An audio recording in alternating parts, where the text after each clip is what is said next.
Bonjour et bienvenue dans un nouveau tutoriel consacré à l'utilisation du MVC CakePHP pour créer un blog. Donc pour commencer ce tutoriel, nous allons commencer par créer les bases de données qui vont constituer notre blog. Donc un blog est composé de différents articles qui ont chacun une catégorie et des commentaires. Donc pour l'instant, nous n'allons pas mettre la fonction commentaire, on va juste se préoccuper de la fonction catégorie et l'affichage des articles. Donc pour commencer, je vais créer une première table que je vais appeler post, qui contiendra l'ensemble des articles de mon blog.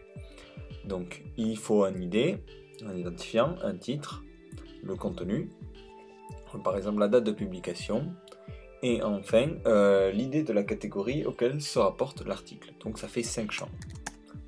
Donc, je commence par fixer l'idée, donc qui est un entier.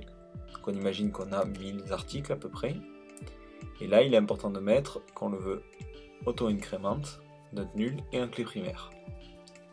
Ensuite, nous avons le titre, varchar de 60 caractères. Le contenu, il sera un long texte, donc si jamais la personne met du texte HTML. La date, format datetime. Et enfin, l'idée de la catégorie, donc catégorie underscore ID. Donc là, il est important d'avoir une certaine rigueur lorsqu'on nomme les clés étrangères. Donc ici, on va le relier à la table catégorie, qui s'appellera catégorie IES. Donc on fait correspondre ce champ à une catégorie. Donc on met le nom au singulier par rapport à la version anglaise. Donc ici, on met un entier et on imagine qu'on n'aura pas plus de 10 catégories, de 100 catégories. Donc je sauvegarde et je vais créer une nouvelle table qui servira à sauvegarder les catégories. Donc là, le nom au pluriel, qui aura deux champs. L'idée de la catégorie, donc ça sera un entier, comme on l'a dit, qui ira jusqu'à 100. Et là, pareil, clé primaire en auto-incrémente. Et ensuite, nous aurons le titre de la catégorie, encore une fois, 60 caractères suffiront. Et on sauvegarde. Donc voilà, nous avons fini en ce qui concerne la création des tables. Ce que je vais faire, je vais quand même créer quelques articles et quelques catégories. Donc je vais créer deux catégories. Comme ça, on pourra tout de suite voir les essais et ne pas avoir à mettre d'abord l'administration pour vérifier si le site fonctionne. Donc première catégorie motion par exemple, et deuxième catégorie animation. Voilà. Et ensuite dans les posts, je vais créer deux articles, un pour chaque catégorie. Donc le titre. Donc ça, je le ferai correspondre à la deuxième catégorie, qui est la catégorie animation. Et je mettrai la date d'aujourd'hui. Et donc comme contenu, voici une nouvelle vidéo d'animation. Et je sauvegarde. Je vais créer un nouveau champ. Donc là, on va mettre des mots réels. Voici le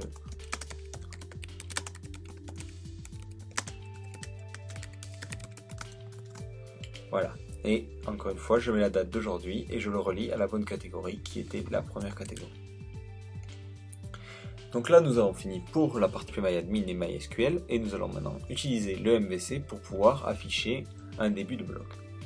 Donc pour commencer, il faut créer les modèles, c'est-à-dire expliquer au MVC quelles sont mes données et comment il ira les récupérer. Donc pour cela, on a déjà installé CakePHP qui fonctionne, on n'a plus de message d'erreur. Donc je vais me rendre sur mon dossier site, mon dossier blog, et là je vais aller dans mon application et dans les modèles. Et je vais créer un nouveau fichier. Donc ici, je vais créer un nouveau fichier, je vais le mettre en PHP, donc j'ouvre les balises, je ferme les balises, et je vais l'enregistrer dans mon dossier site.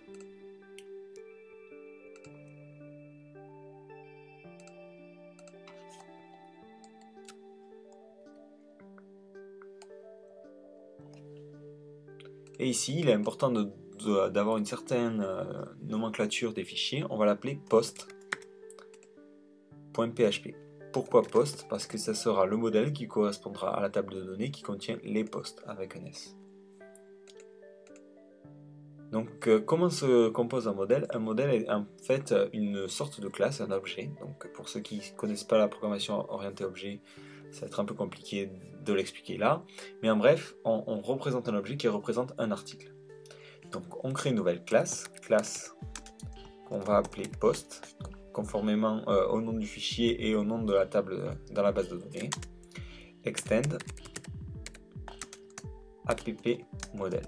Donc ça, extend app model, c'est toujours comme ça, c'est le MVC qui... Et on précise un nom, donc ça ce n'est pas nécessaire si vous utilisez PHP 5, mais vu que CakePHP est fait pour fonctionner aussi sur PHP 4, qui ne contient pas de la programmation orientée objet, il vous faut préciser un nom.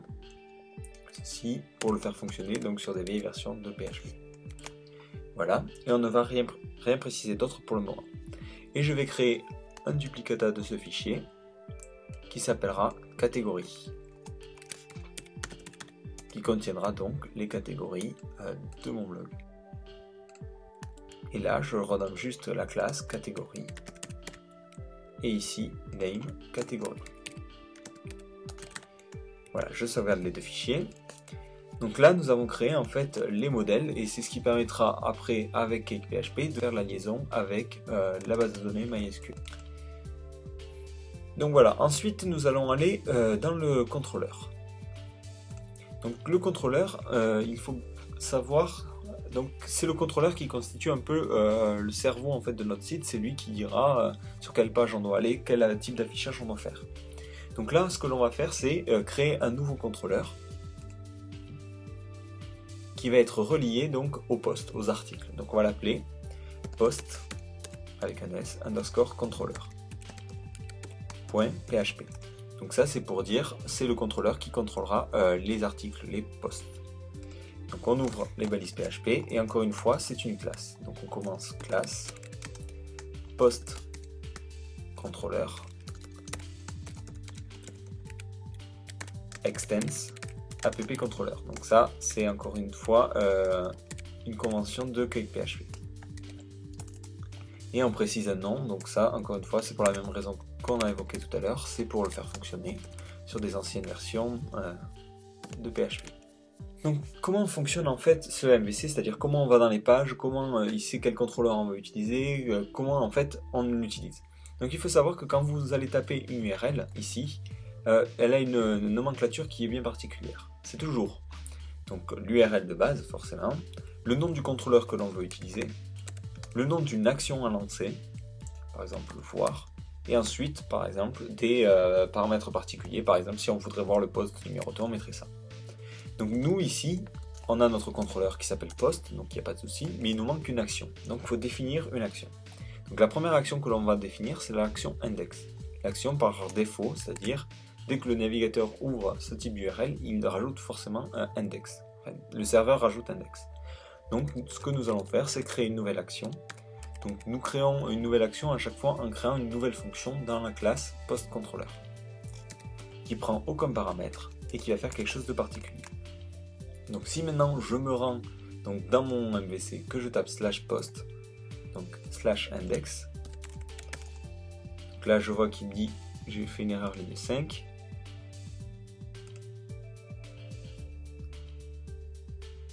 J'ai oublié var devant là. Voilà. Parce qu'on est ici dans des objets, donc je vais aussi modifier ça dans les modèles. Hop, hop, var et var. Donc ici, je sauvegarde et je me rends donc sur mon navigateur et là, je vois que je suis bien donc dans le contrôleur post, qu'il a bien trouvé l'action index, mais il m'affiche une erreur, c'est-à-dire que je n'ai pas de vue qui correspond. Donc lui, il ne sait pas comment il doit afficher les données. Donc il faut créer une vue qui correspond à ce contrôleur et à cette action en particulier. Donc pour cela, vous allez dans votre dossier View, qui correspond aux vues, et nous allons créer un nouveau dossier Post. Donc, on crée un dossier Post. Donc ça, le dossier a le même nom que le contrôleur. Et en fait, ça permet donc à Cake de savoir où il doit aller chercher les vues. Et nous allons créer un nouveau fichier, donc à travers le logiciel, qui sera du même nom que l'action. Donc ici, ça s'appellera index. Donc, je vais dans les vues, je vais dans mon dossier post que je viens de créer, et je vais créer un nouveau fichier que je vais appeler index et cette fois-ci .ctp. Ça c'est une convention, encore une fois, CakePHP utilise le .ctp pour les vues. Donc les vues ça peut être du HTML simple, et aussi ça peut être du PHP.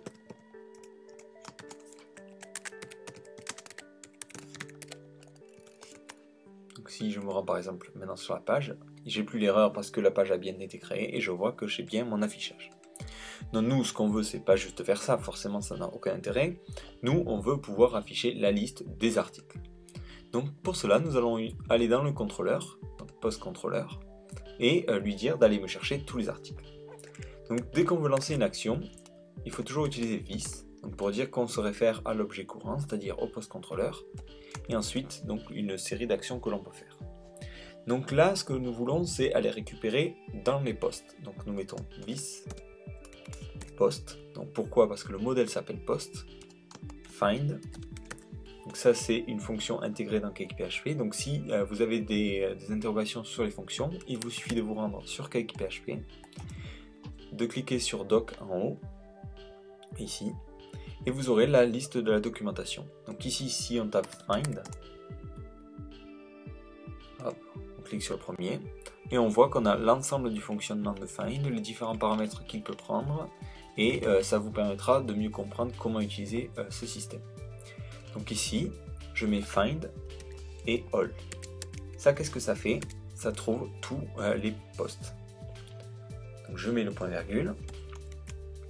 Voilà, et ça, j'ai besoin de le faire passer à la vue pour que la vue puisse me l'afficher. Donc pour le faire passer, ce que je vais faire, c'est que je vais le stocker dans une variable. Et cette variable, je vais la faire passer à la vue. Donc pour faire passer une variable à la vue, il faut faire this-set,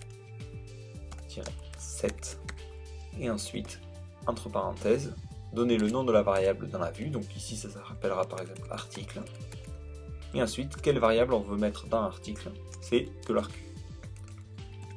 Donc ici, hop, je sauvegarde. Et si maintenant dans la vue, je mets echo $article, donc là ça va m'afficher array par exemple. Normalement ça devrait fonctionner. Hop, ça m'affiche array. Pourquoi? Parce que la valeur est un tableau. Donc si vous voulez afficher plus d'informations sur une variable, il y a une fonction qui est intégrée dans CakePHP qui s'appelle debug, qui permet de voir à quoi ressemble une variable. Donc cette fonction est activée par défaut. Donc ici je vois que j'ai un tableau qui contient en fait la liste des articles. Premier article, donc là il me dit voilà, j'ai trouvé un enregistrement. Donc dans la table post, j'ai l'idée, le titre, le contenu, la date et l'idée de la catégorie. Et j'ai aussi un autre enregistrement. Dans la table post, j'ai l'idée, le titre, le contenu, la date et la catégorie. Donc nous, ce que nous allons faire, c'est juste par exemple afficher le titre et le contenu. Donc pour cela, on va dire à Cake qu'on a besoin que du titre et du contenu. Donc, là, dans le find, vous pouvez voir sur la documentation qu'il prend en deuxième paramètre les paramètres donc, de notre requête. Donc ici, on ne veut sélectionner que certains éléments. Donc on met array, parce que les paramètres sont sous forme de tableau, et on peut préciser plusieurs choses. Donc l'ensemble des choses que l'on peut préciser sont démontrées ici. Donc nous, on veut par exemple sélectionner que certains champs. On n'a pas besoin par exemple de l'idée, on veut juste le titre et le contenu par exemple. Donc je vais mettre fields, et je vais mettre un tableau contenant l'ensemble des champs que je veux récupérer. Donc je veux récupérer le titre et le contenu. Rien de plus pour le moment. Maintenant, si j'actualise, je vois que je n'ai plus que le titre et le contenu. Donc dans ma vue, je vais maintenant faire un affichage qui correspond à ça. Donc on va utiliser la boucle for each qui permet de parcourir un tableau. For each, $article as $a. Donc je mets $a pour que ce soit plus rapide après à taper. Et là on va faire un affichage. Donc on va mettre echo h1 $a. Donc là si vous vous souvenez de la structure du tableau, c'est d'abord le nom de la table. Donc ici c'est post. Et ensuite le nom du champ que l'on va récupérer. Donc ici c'est titre. Point H1.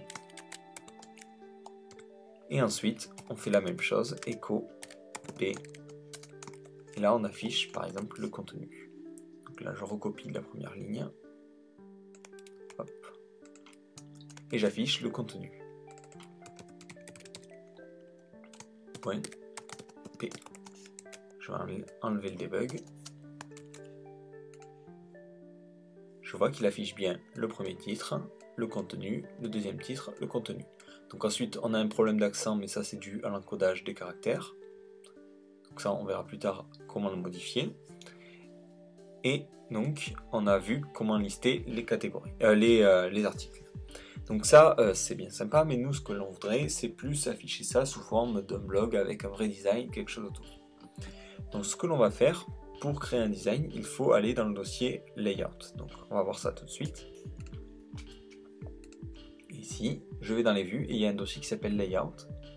Donc là, vous créez un nouveau fichier. Moi, je le fais par le logiciel. Que vous appelez default.ctp. Donc ça, c'est le layout qui va utiliser par défaut. C'est-à-dire le thème que l'on va donner à la page. Donc pour l'instant, on va faire quelque chose d'assez sommaire, HTML. Donc on va même pas définir de doc type. Head. Body. Et on va par exemple donner une couleur de fond horrible en rouge.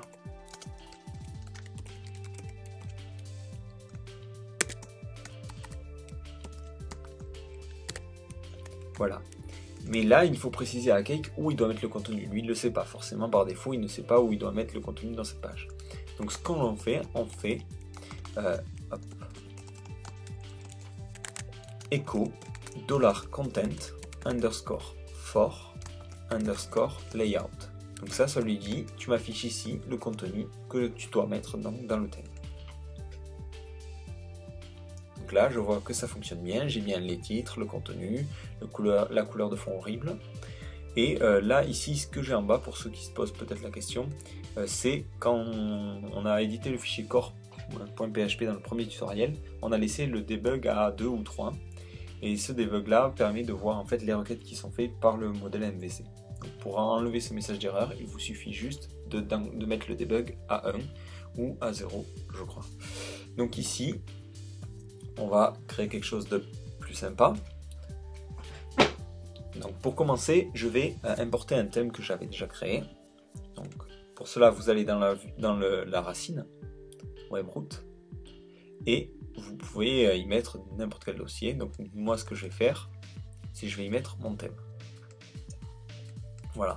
Alors, c'est un dossier qui contient des images et qui contient aussi un fichier CSS, voilà, qui permet de définir à peu près l'apparence que devrait avoir la page.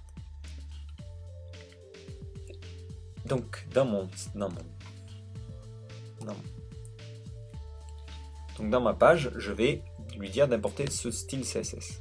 Donc pour cela, on fait PHP.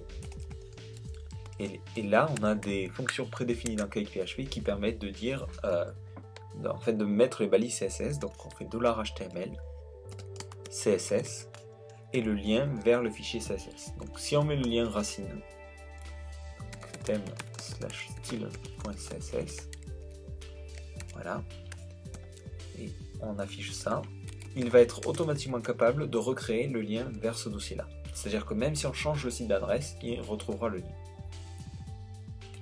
Si je vois dans code source, on voit que là, il a bien créé toute la balise CSS et avec le lien depuis la racine. Donc c'est assez pratique si vous avez votre site à déplacer, vous n'avez jamais rien à retoucher. Donc là, je vais enlever au passage le background. Voilà. Et je vais rajouter des divs. Donc pour cela, je vais m'inspirer du... Donc voilà, j'ai tout ça. C'est-à-dire que dans le body, j'ai plein d'autres divs. Div sauvegarder. Et je vois donc là, j'ai mon site qui s'affiche dans mon nouveau design. Donc là, on a vu à peu près comment fonctionnait globalement le système. Donc nous verrons dans un prochain tutoriel comment créer un vrai système de blog. Donc on va y ajouter une administration avec une zone sécurisée. On verra, si on a le temps, comment ajouter des commentaires et comment en fait éditer des articles, modifier des champs dans la base de données. Donc voilà, j'espère que vous aurez compris suffisamment comment ça fonctionnait, et si vous avez des questions, n'hésitez pas à le poster en commentaire sur le blog ou sur la partie tutoriel, ça me permettra de mieux adapter le prochain tutoriel.